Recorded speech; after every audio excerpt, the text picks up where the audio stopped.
In the last 7 years of his video game reviewing journey, the frustrated game reviewer has only reviewed 2 basketball video games. But in one of them, we were able to witness one of the greatest basketball video game players ever created, John Ripper. Ripper's journey wasn't easy, however. In last year's Western Conference Finals, Ripper was denied of his taste of an NBA championship. And the Blazers moving the ball. Don't sit in. Jim Saint was very passive on that play right there. He had no idea what was going on. Here's Ripper. Multitudes of moves. And it gets blocked. John Ripper had no idea where he was on that play. And the Blazers move on to the NBA Finals, where they were going to face roster player in the Chicago Bulls. But through sheer will and disregard of fear, John Ripper has continued his climb for an NBA championship, and among the legacy of greatness. I definitely have to agree with you on that one. And here's Wizard defending Ripper. Wizard last year in the playoffs averaged almost 20 assists and was nearly impossible to stop in last year's NBA playoffs. John Ripper baseline is Wizard. John Ripper had no regard for human life on that play. I'll definitely have to agree with you on that one, Marv. That was exactly what Ripper wanted. His classic baseline move. As we look at our SNS Sports replay, he gets just a few extra inches over the guy, and next thing you know, he's up in the air. His defender can't stay up as long as he can, and next thing you know, he's twirling around in the air. He stays up for a few seconds, and he comes down, and he scores 2 points, and there's nothing his defender can do about it. John Ripper is spectacular when he's on the baseline, and when he's in the open court. When he gets on that baseline, there's nothing his defender can do to stop him. And he goes up. Oh my goodness, the Wolves have the ball. How in the world did he just lose the ball on that play? And right now, we're witnessing one of those great John Ripper moments everybody's been raving about this season. Ripper has made 5 threes this quarter, and now they have a chance to tie the game. The game has not been tied since 0-0. Here's Ripper. Cuts to the middle. Ties the game! John Ripper does it again! But moving forward into the new millennia, John Ripper has been forced onto the Nintendo 64, where he will face off against NBA legends such as Allen Iverson, Shaquille O'Neal, Patrick Ewing, John Starks, roster player, and Kobe Bryant on NBA Courtside tonight on YouTube channel Great Murderer. Number 95.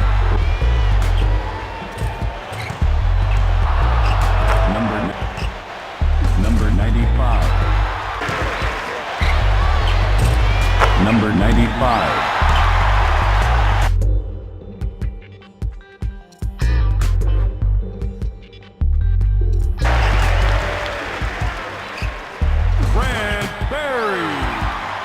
Jamal Mashburn with the assist.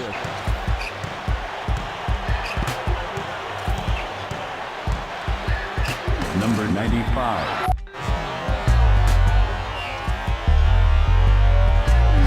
Number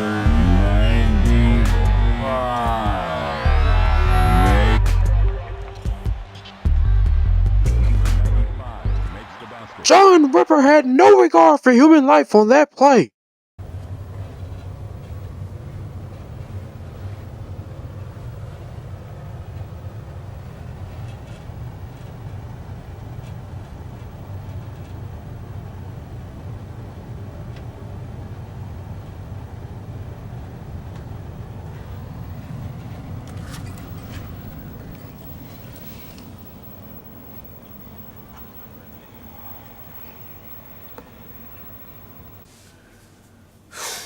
Man, it feels good to be back.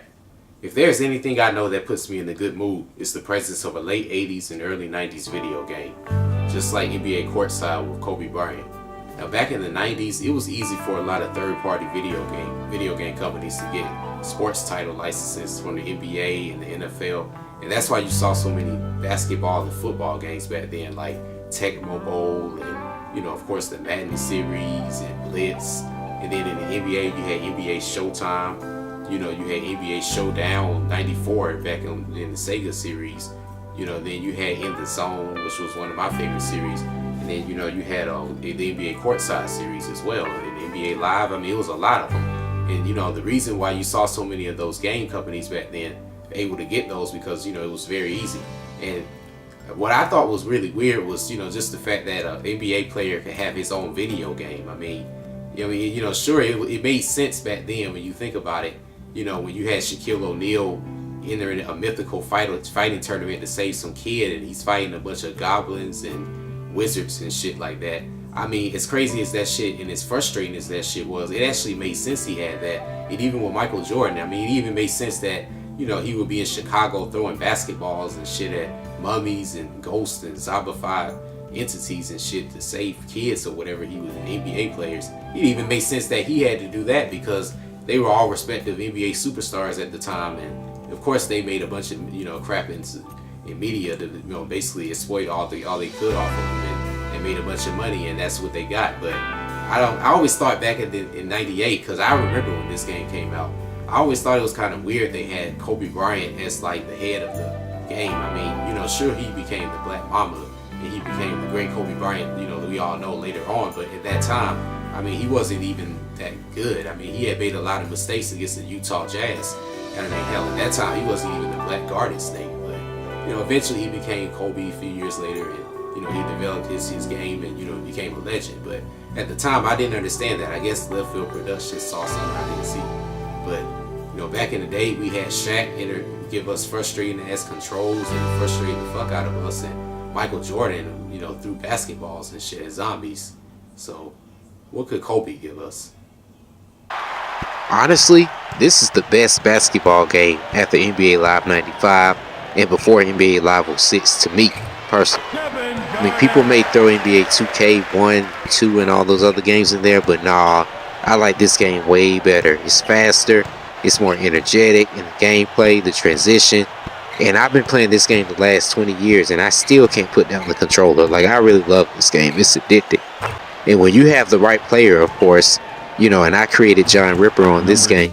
I mean, it's another great option you have in being able to create players and then being able to adjust their attributes in accordance to how you feel like is your best type of player.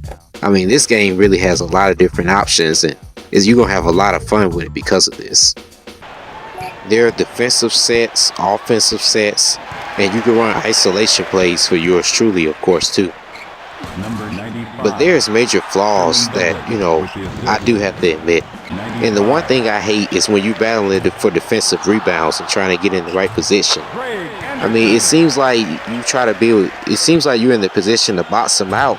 And it seems like I'm able to get offensive rebounds fine. But I swear to God, man, like, your big man will be in the right position and everything to get the defensive rebound. But you'll never end up getting it, and then somehow the point guard or somebody end up grabbing it over your center. I mean, it's realistic when when you're big to secure a rebound over the guard sometimes, but I mean, like literally when you sitting there pressing every button to try to jump up and get the fucking rebound, they'll never jump up and get it. I also hate on fast break situations when you'll be trying to, you know, give the outlet pass to your guy. That basically means when you pass to the guy that's on the baseline, that's getting ready to go down court. And then sometimes they won't be paying attention, like, because you'll be controlling them and you won't realize it. So let's say, you know, you throw an outlet pass and then you'll throw it to your guy. The ball will just go over his head. He'll just stand there like a fucking dumbass. I mean, and you really have to be aware of when this happens because, like I said, sometimes you'll be controlling your guy and you won't realize it, and it'll lead to a lot of turnovers. But the biggest, I mean, the most annoying thing that really blazes my balls on this game, it makes it almost unplayable at times, is the non-stop bullshit ass offensive fouls they be calling on here. Like, it makes no fucking sense how the fuck hell they call these goddamn fouls. Like, I mean, like, this idiot literally stepped in my fucking way. How the fuck is that an offensive foul on me? And it's like, no matter how much you try, like, to pass your guy, like, you'll be sitting there trying to cross him and defend him and shit. Like, through some slight margin, you'll end up stopping in front of them, and then somehow they'll call the goddamn foul. And it's a fucking pain in the ass because next thing you know, your star player will be in foul trouble. So, like, you'll have, like literally, in some of these games, I had, like, 5 fouls that were offensive fouls. I mean, that makes no goddamn sense. Nobody in the fucking history of the NBA has ever had 5 offensive fouls. I mean, what the fuck? Like any game since the late 90s, you could do a season mode of either 28, 56, or 82 games. And it is competitive. And if you don't play within a team concept, then the games can be very difficult to win. One thing is that if you haven't played this game in a while and then you pick it back up, you're not really gonna win a lot of games like that. And if you do win, a lot of them are gonna be a dogfight. One thing I could tell you for certain, well, a few things I could tell you. Hakeem Olajuwon is unstoppable in this game. Alonzo Mourning's another beast, and Van Baker. Basically, all of the big men of this game will do all the dirty work, and then they will be the ones getting all the points. I mean, no matter how hard you try to stop them, try to stop them from rebounds, try to foul them, you can do whatever you want, they still gonna keep scoring on you. So, basically, the big men are impossible to stop if you know how to use them correctly. Especially the best ones. I mean, you know, Alonzo Mourning was hard to guard in this game. I mean, although we won, this guy finished with 46 points and over 20 rebounds.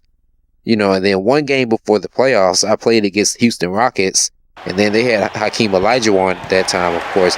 And, you know, this guy, you know, was doing the same thing, about 40 plus points and 20 plus rebounds.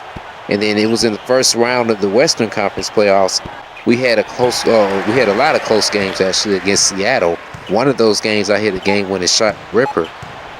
And then, you know, in this game right here, we had this close game, and this guy Van Baker was going off for some reason. And Hershey Hawkins was a nightmare. I mean, this guy literally made 5 threes and was 5 for 6 in 2 games, like the first 2 games of the series. But with this game, you're going to have a lot of fun, man. I mean, it's really hard to believe that this game is older than some people I know that's watching this review. I mean, I'm glad to know that it's a lot of people that wanted to see what this was about, and it's been people all over the world who've had this same experience with this game that I've had the last 20 years. And although it has its flaws, I mean, this thing, it still takes the trophy away from a lot of basketball games that were released during that time, and even in the 2000s. So there's NBA Courtside for you. I mean, to me, it still holds up. It's a really fun game, so I definitely would advise it for you. Now, really, since the rise of NBA 2K and on the later gen systems like the PlayStation 3 and Xbox 360, and then later on with the PS4 and Xbox One, it just seems like games like Courtside and In the Zone and, you know, all those classic games I've just mentioned, it seemed like those games became like dinosaurs, and it wasn't in anybody's video game collection after the year 2002.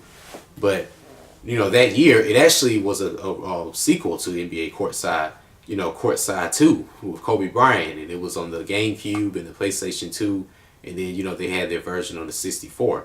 Now, I didn't have this game at the time because, you know, I couldn't really afford that many video games, but I did know about it because I saw the advertisements, and I used to always think, man, you know, I'm already playing NBA Courtside 1 now. I can only imagine how much fun that game's going to be. I mean, it's already like updated graphics and dunks and special moves and stuff. I mean, you can only imagine how much fun this is going to be after all this stuff I was able to do on the first Courtside.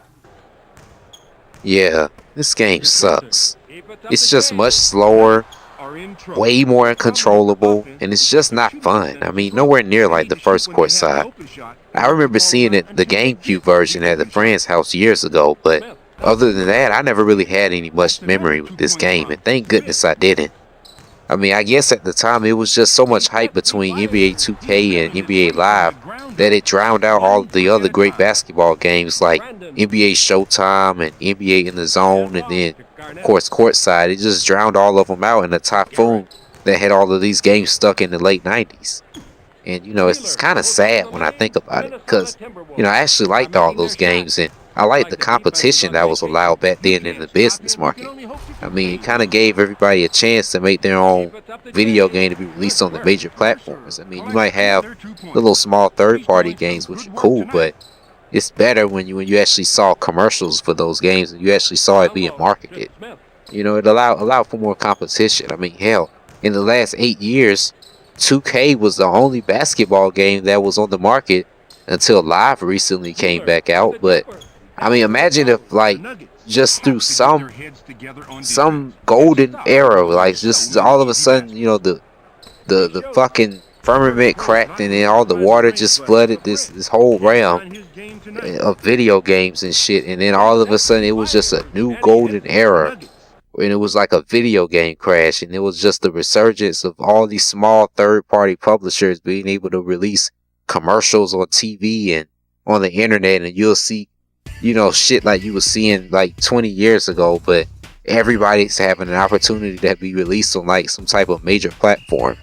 I mean, I know that's kind of hard to imagine, but just think about that for a minute. Now, that's only something to dream for. But until then, we're only left with the memory of this.